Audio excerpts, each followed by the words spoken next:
आपने इस वीडियो को देखने के लिए क्लिक किया है, मतलब निसंदेह आप आरएसएस से परिचित हैं, संघ को जानते हैं। लेकिन असल समस्या यही है इस देश की, अधिकतर लोग सिर्फ संघ को उसके नाम से ही जानते हैं।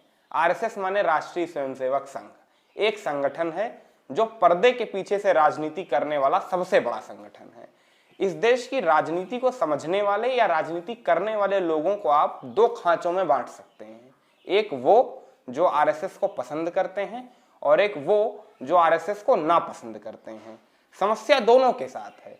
जो आरएसएस को पसंद करते हैं वो भी आरएसएस के विषय में तथ्यात्मक जानकारी शेयर करने से बचते हैं, और जो आरएसएस को नापसंद करते हैं वो सिर्फ आरएसएस के विषय में भ्रमात्मक जानकारी फैलाकर आरएसएस के लिए एक नफरत का बीजारोपण करने की कोशिश करते हैं।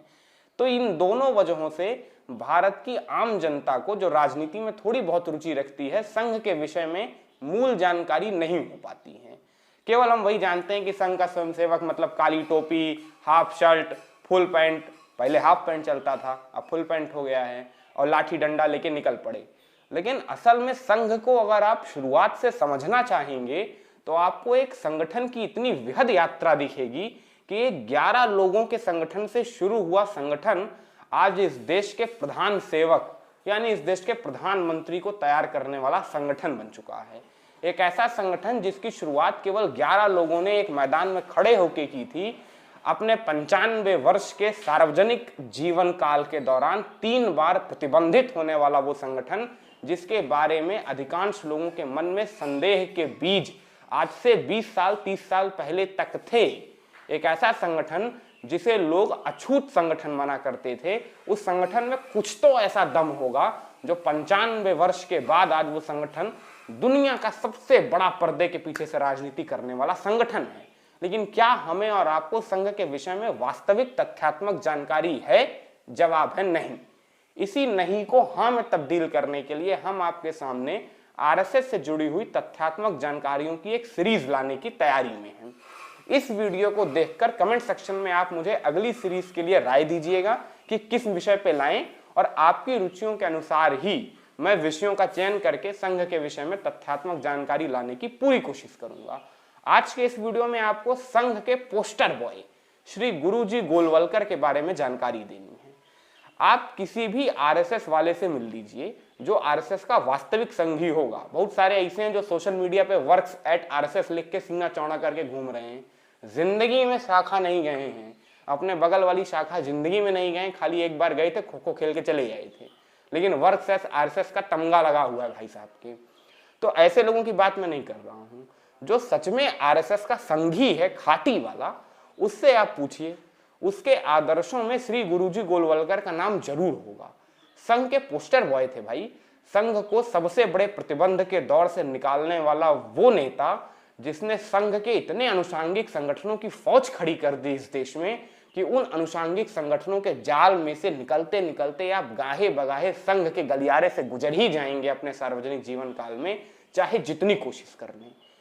अपने अनुषांगिक संगठनों के जरिए इस देश में इतना बड़ा नेटवर्क फैला दिया सिर्फ अपने कार्यकाल के दौरान कि संघ को दबा पाना असंभव हो गया। श्री गुरुजी गोलवलकर थे कौन? शक्ल देखेंगे तो एक साधु की दिखती है, साधु की शक्ल, फिर पता चलेगा कि ये प्रोफेसर थे, तो प्रोफेसर, साधु, और फिर इसके बाद संघ के, और फिर संघ के कार्यकर्ता नहीं, संघ के सरसंघ चालक दूसरे, और उसके बाद भी 30 साल तक अपने सरसंघ चालक के कार्यकाल के दौरान संघ को यहां से यहां पर लाकर खड़ा करने वाला वो सरसंघ चालक जिसके बारे में हर संघी आपसे गर्व से सीना चौड़ा कर। तो आज के इस वीडियो में हम आपको यही समझाने की कोशिश करेंगे कि किन परिस्थितियों में संघ के प्रथम सरसंघ चालक और संघ के संस्थापक डॉक्टर केशव बलराम हेडगेवार ने संघ के सबसे बड़ी पद की जिम्मेदारी महज एक 33 साल के लड़के को देने का निर्णय कर लिया। बल्कि माधवराव सदाशिवराव गोलवलकर के अलावा संघ के स्वयंसेवकों में तमाम वरिष्ठ स्वयंसेवकों की एक कतार थी, जिनमें अप्पाजी जोशी का नाम सबसे बड़े स्तर पर लिया जाता है, जो संघ के सरसंघ चालक के बाद नंबर 2 कहे जाने वाली पोस्ट सरकार्यवाह के पद पर तैनात थे। और अमूमन संघ में यही ट्रेडिशन फॉलो होता है कि जो सरकार्यवाह होता है वही सरसंघ चालक बन जाता है। इसीलिए जब 33 साल की उम्र के गोलवलकर सरसंघ चालक के पद पर बैठे थे, तब संघ के तमाम वरिष्ठ स्वयंसेवकों के बीच नाराजगी का एक लंबा दौर चला था।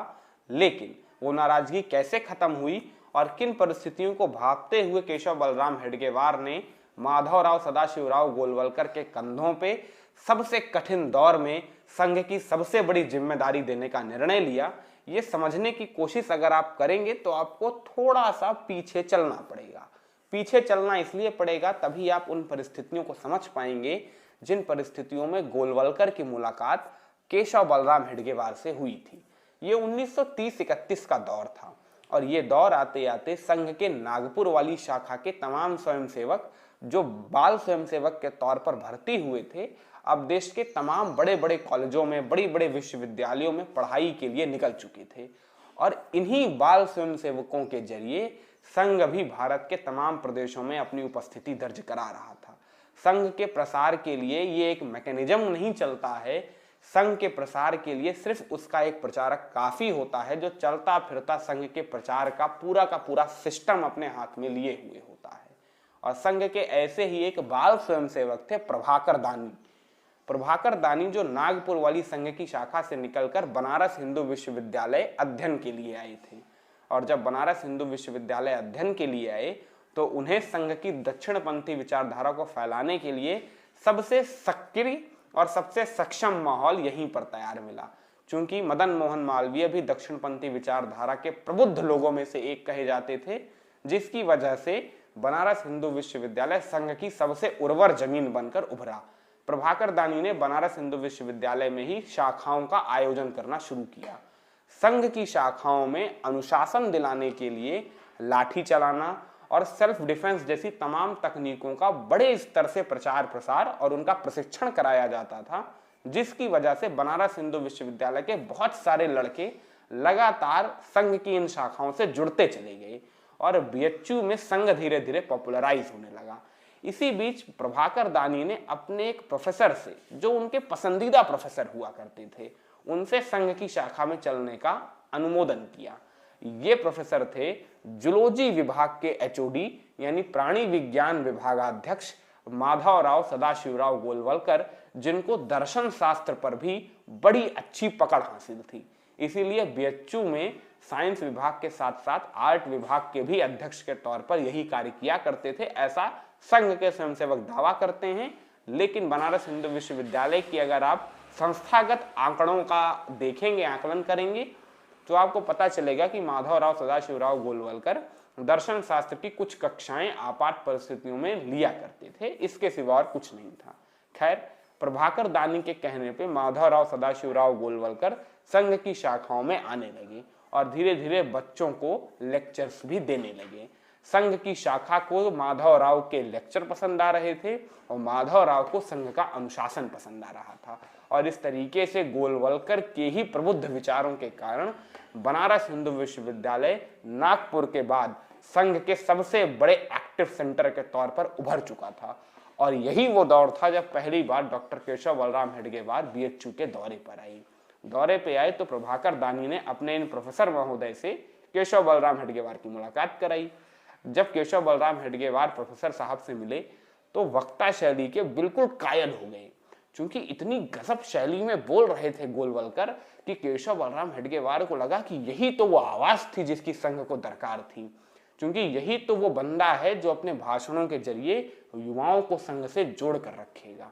केशव बलराम हेडगेवार ने वहीं लगे हाथ गोलवलकर को संघ के एक बड़े पद का ऑफर दे दिया, लेकिन गोलवलकर ने वहां पर उस ऑफर को रिजेक्ट कर दिया कि नहीं, अभी ये ऑफर नहीं, अभी मुझे पढ़ाने के काम में रुचि है। केशव बलराम हेडगेवार नागपुर वापस चले गए, लेकिन इसी बीच माधवराव सदाशिवराव गोलवलकर जो एक मराठी थे, उनके महाराष्ट्र वाले परिवार की तरफ से गोलवलकर पे लगातार दबाव बनने लगा, जिसकी वजह से बीएचयू की नौकरी छोड़ के वापस महाराष्ट्र अपने घर गोलवलकर पहुंच चुके थे और एक दफा फिर से नियति गोलवलकर को संघ के दरवाजे पर लाकर खड़ा कर चुकी थी। लेकिन जब केशव बलराम हेडगेवार को लगा कि अब वो गोलवलकर से संघ की जिम्मेदारियों को निभाने के लिए बात कर सकते हैं, तब तक गोलवलकर के दिमाग में एक और फितूर चढ़ चुका था। फितूर जानते हैं क्या? साधु बनने का। आध्यात्म इस तरीके से गोलवलकर पर प्रभावी हो गया था कि गोलवलकर दुनियादारी मोह माया छोड़ के सीधा रामकृष्ण मिशन और स्वामी विवेकानंद के गुरु भाई कहे जाने वाले स्वामी अखंडानंद की शरण में पहुंच गए। स्वामी अखंडानंद बड़े पहुंचे हुए संत कहे जाते थे और उनके लेक्चर सुनने के लिए दूर दूर से लोग आया करते थे। उनके लेक्चर्स के फैन गोलवलकर भी हुआ करते थे। तो अखंडानंद और गोलवलकर की जोड़ी कलकत्ता में रम गई और वहीं गोलवलकर अध्यात्म में समाहित हो गए। लेकिन इसी बीच अखंडानंद की असामयिक मृत्यु हो गई साल 1937-38 में। अब अखंडानंद की मृत्यु के बाद गोलवलकर का मन रामकृष्ण मिशन में नहीं लग रहा था, जिसकी वजह से गोलवलकर फिर कलकत्ता छोड़ के नागपुर आ गए और इस दफा केशव बलराम हेडगेवार के पूरी तरह से संपर्क में आके संघ की व्यवस्थाओं को बहुत नजदीक से देखने लगे और उन व्यवस्थाओं को चलाने भी लगे। और फिर आती है वो 20 जून 1940 की रात, जब डॉक्टर केशव बलराम हेडगेवार ने माधवराव सदाशिवराव गोलवलकर को एक चिट पकड़ाई। बलराम हेडगेवार की तबीयत बुरी तरह से खराब थी, शरीर बुखार से तप रहा था और कांपते हुए हाथों से उन्होंने एक चिट गोलवलकर को थमाई।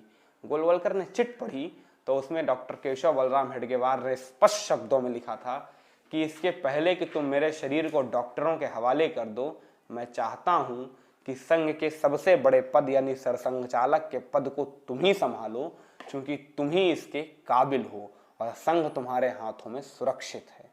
ये एक चिट थी और इसके बाद 21 जून 1940 को डॉक्टर केशव बलराम हेडगेवार का निधन होता है और इसके 13 दिनों के बाद यानी सनातन धर्म में 13वीं के संस्कार के बाद सीधा संघ के तमाम सरकार्यवाहों की एक मीटिंग होती है और उस मीटिंग में ये चिट दिखाई जाती है और ये संघ का अनुशासन था कि उस एक चिट को देख के माधवराव सदाशिवराव गोलवलकर से 20-20 साल 30-30 साल उम्र में बड़े और संघ के कार्यकाल में भी काफी बड़े वरिष्ठ लोगों ने एक सुर से केशव राम बलराम हेडगेवार के उस आदेश का अनुपालन करना उचित समझा और गोलवलकर को सरसंघचालक की जिम्मेदारी सौंप दी। कई लोग अपनी किताबों में संघ के इस निर्णय को कांग्रेस के उस निर्णय से नापते हैं जिसमें महात्मा गांधी जवाहरलाल नेहरू को अपनी जिम्मेदारी देते हैं, ये जानते हुए कि नेहरू गांधी के बताए रास्ते पर चलने वाले नहीं हैं, नेहरू की अपनी विचारधारा है। ठीक इसी तरह बलराम हेडगेवार को पता था कि गोलवलकर की अपनी विचारधारा है और गोलवलकर की विचारधारा केशव बलराम हेडगेवार की विचारधारा से नहीं मैच करती थी किसी भी कीमत पे, क्योंकि केशव बलराम हेडगेवार के भीतर कहीं ना कहीं एक कांग्रेसी था और गोलवलकर कांग्रेस के मेन सिद्धांतों से बुरी तरह से मुखालफत करते थे। लेकिन फिर भी उन्होंने गोलवलकर को इसकी जिम्मेदारी दी, इसलिए दी क्योंकि केशव बलराम हेडगेवार चाहते थे कि अब एक ऐसा नेता संघ को मिले जो लंबे समय तक संघ को चलायमान कर सके। अप्पाजी जोशी के साथ यही बात सीधा सीधा क्रॉस होती थी और संघ के तमाम वरिष्ठ स्वयंसेवकों के साथ भी ये बात लागू नहीं होती थी, क्योंकि गोलवलकर इन सब में सबसे युवा थे। इसीलिए केशव बलराम हेडगेवार को लगता था कि गोलवलकर ही वो चेहरा हो सकते हैं जो संघ को लंबे समय तक नेतृत्व दे सकते हैं। एक और बड़ा कारण जो डॉक्टर केशव बलराम हेडगेवार के इस निर्णय के पीछे था वो था लगातार पब्लिक मीटिंग करने का साहस जो गोलवलकर के पास था। गोलवलकर के पास वो साहस था और गोलवलकर के पास वो सभाएं करने का टैलेंट था। गोलवलकर भाषण शैली में गजब का भाषण देते थे। गोलवलकर के भाषण आप सुनेंगे तो स्तब्ध रह जाएंगे, ऐसी प्रवाहमय शैली, आप सहमत हो या असहमत हो, लेकिन गोलवलकर के भाषणों से बिना प्रभावित हुए नहीं रह सकते हैं। गजब की शैली, फ्लुएंट इंग्लिश, फ्लुएंट हिंदी बोलने वाला 33-35 साल का एक लड़का। और केशव बलराम हेडगेवार जानते थे कि अगर भारत की राजनीति में, भारत के सार्वजनिक जीवन के इतिहास में कोई संगठन, कोई व्यक्ति सफल हुआ है तो वो वही जो वक्ता अच्छा था, जो बोलता अच्छा था, जो दिखता अच्छा था। और डॉक्टर केशव बलराम हेडगेवार की नजर में गोलवलकर इन तमाम क्राइटेरियाज में नंबर 1 थे। एक और बात थी जो गोलवलकर के पक्ष में जाती थी, वो थी गोलवलकर की अपने से वरिष्ठ लोगों के साथ अच्छी तरह से सहमति बना के अपनी विचारधारा के अनुसार निर्णय करवा लेने की कला। गोलवलकर की यही कला थी जिसके दम पे गोलवलकर ने अपने इतने सारे वरिष्ठ लोगों के दबावों के बावजूद संघ को अपने तरीके से चलायमान रखा। एक और वजह डॉक्टर केशव बलराम हेडगेवार ने क्यों गोलवलकर को सरसंघचालक बनाया, इसकी ये थी कि वो जानते थे कि गुरु गोलवलकर एक जिद्दी किस्म के आदमी हैं। जिद्दी क्यों? वो अगर कोई चीज ठान लेते हैं तो ठान लेते हैं, और अगर उनको सरसंघचालक की जिम्मेदारी मिल गई तो मतलब संघ के प्रसार की जिम्मेदारी उन्होंने ले ली, और अब संघ का प्रसार होगा ही होगा, चाहे परिस्थितियां कितनी भी विपरीत क्यों ना हो। अगर आप ध्यान से देखेंगे तो अगर श्री गुरुजी गोलवलकर ना होते तो 1948 में महात्मा गांधी की हत्या के बाद जैसे दंश संघ पे लगे थे, जैसे दाग संघ पे लगे थे, उस दौर से संघ को निकाल कर लाने का पूरा credit, whole credit goes to Madhavrao Sadashivrao Golwalkar. एक ऐसा सरसंघचालक जिसने अपने 30 साल के सरसंघचालक के कैरियर के दौरान संघ के अनुषांगिक संगठनों की फौज खड़ी करके दिखा दी। भारतीय किसान यूनियन ले लीजिए आप, माफ कीजिएगा, भारतीय किसान मजदूर संघ ले लीजिए आप, विद्या भारती ले लीजिए आप, या संघ के अनुषांगिक संगठनों की एक बड़ी कतार है जो माधवराव सदाशिवराव गोलवलकर के ही नेतृत्व में खड़ी हुई थी।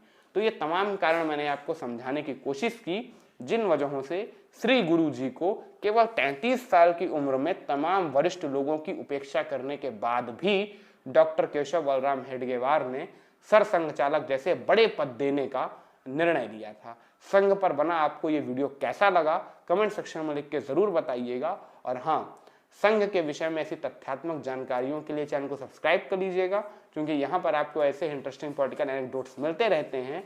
और संघ के विषय में आपको अगली जानकारी कौन सी चाहिए ये भी कमेंट सेक्शन में लिख के बताइएगा, ताकि हम आपको आपकी रुचि अनुसार वीडियो उपलब्ध करा सकें।